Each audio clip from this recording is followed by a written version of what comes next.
Hi ప్రేక్షకులారా, this is Naveen. Law అంటే మీకు తెలిసింది చట్టం.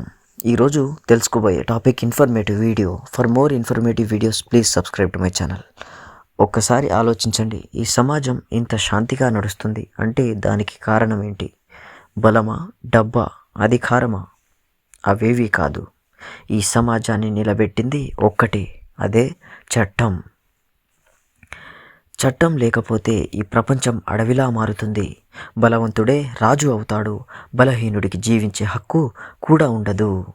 అందుకే చట్టం అనేది భయపడాల్సినది కాదు, తెలుసుకోవాల్సిన శక్తి. మీకు తెలుసు చట్టం అంటే ఏమిటి?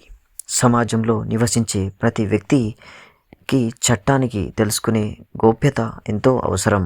సమాజంలో నివసించే ప్రతి వ్యక్తి ఎలా ప్రవర్తించాలి, ఏది చేయాలి, ఏది చేయకూడదు అని నిర్ణయించే నియమాల సమాహారమే చట్టం.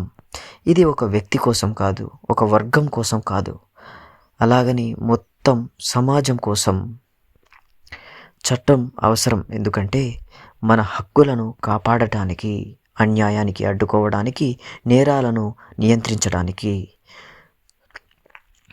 సమానత్వాన్ని నిలబెట్టడానికి. చట్టం భయం కోసం కాదు, అది భద్రత కోసం. మన దేశంలో చట్టానికి మూలం భారత రాజ్యాంగం. ఇది చెబుతుంది అందరూ సమానమే. అదే పేదవాడు అయినా, ధనవంతుడు అయినా, అధికారి అయినా, ప్రధాని అయినా, చట్టం ముందు అందరూ ఒకటే. చట్టం ఎలా పనిచేస్తుంది అంటే, కొంతమంది చట్టాలు తయారు చేస్తారు, కొంతమంది వాటిని అమలు చేస్తారు, మరి కొంతమంది న్యాయం ఇస్తారు. ఈ మూడు వ్యవస్థలు కలిసి పనిచేస్తేనే సమాజం సరిగ్గా నడుస్తుంది. ఇవేవి లేకపోతే వ్యవస్థే కూలిపోతుంది. చట్టాన్ని ఉల్లంఘిస్తే శిక్ష తప్పదు.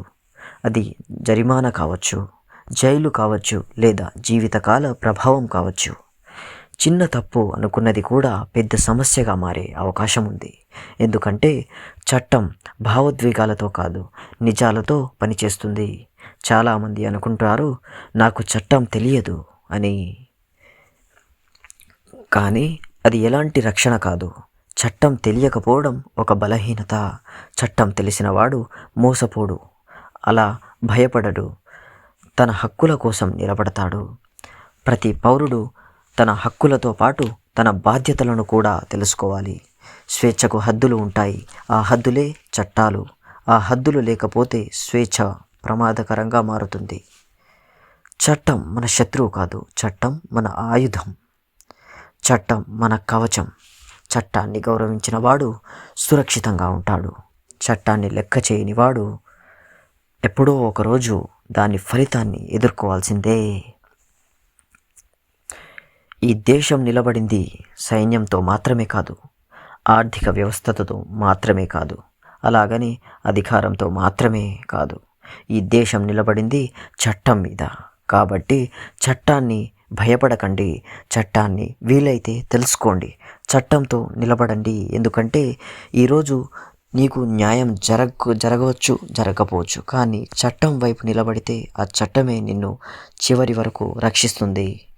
ఎందుకంటే చట్టం తెలిసిన వాడు ఎప్పుడు బలహీనుడు కాదు. విద్యావంతులు అలాగే యువకులు నేర్చుకోవాల్సింది చట్టాన్ని, మన భారత రాజ్యాంగాన్ని చదవాలి. అప్పుడే ఈ దేశం బాగుపడుతుంది.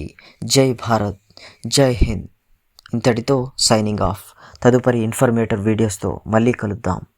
మిత్రమా, వీలైతే ఈ మాటలు నీ గుండెకు తాకుంటే దయచేసి కామెంట్ రూపంలో ఇంకా సబ్స్క్రైబ్ చేస్తూ ఆశిస్తున్నాను.